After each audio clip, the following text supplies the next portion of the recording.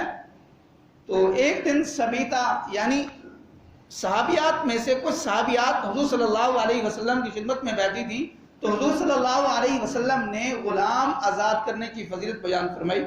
تو یہ گھر کے اندر آئیں تو انہوں نے اپنے غلام کو آزاد کر دیا۔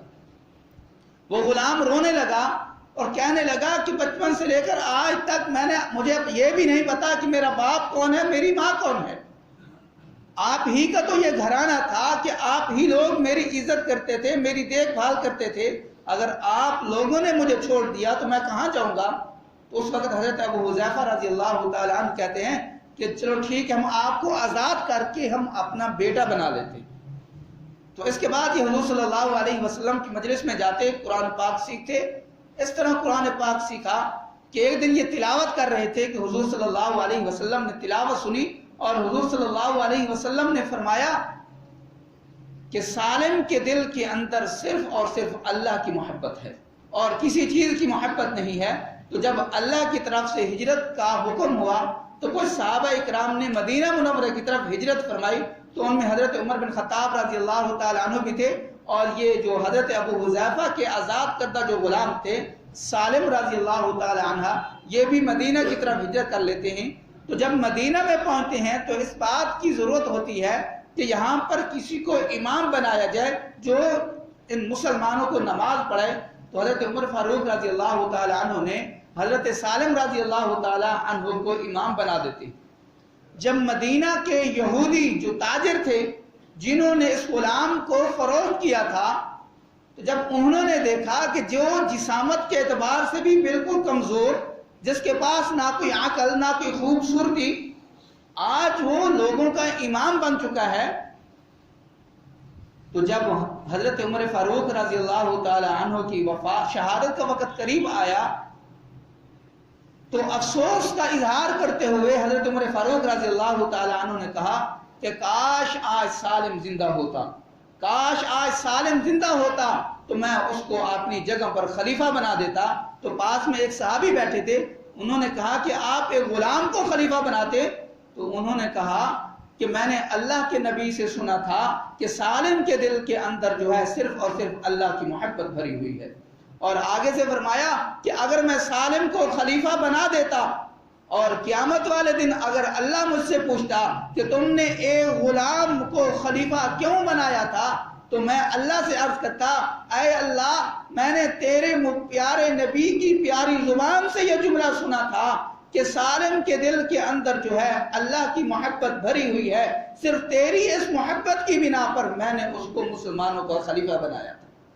ایک غلام تھا جس کو کوئی خریدنے کے لیے تیار نہیں، لیکن جب اس نے کلام پاک سیکھنا شروع کر دیا تو اس کو اللہ نے کیا مقام عطا فرمایا کیا مقام عطا فرمایا کہ وہ لوگوں کا امام بن گیا، بڑے سے بڑا تاجر، بڑے سے بڑا آدمی، حضرت عمر فاروق رضی اللہ تعالی عنہ جیسا بہادر، وہ بھی ان کے پیچھے کھڑا ہو کر نماز پڑھ رہا۔ تو یہ جو قرآن مجید ہے نیچے سے بلندیوں کی طرف لے جانے والا ہے، یہ ہمارے درجات کو بلند کرنے والا ہے۔ ہم تلاوت کریں تو تب بھی ہمیں اس کا اجر ملتا ہے، اگر ہم تلاوت کو سنیں تب بھی ہمیں اللہ کی طرف سے اس کا اجر ملتا ہے۔ تو دعا ہے کہ جو کچھ کہا ہے اللہ ہم سب کو ایمان میں پر عمل کرنے کی توفیق عطا فرمائے۔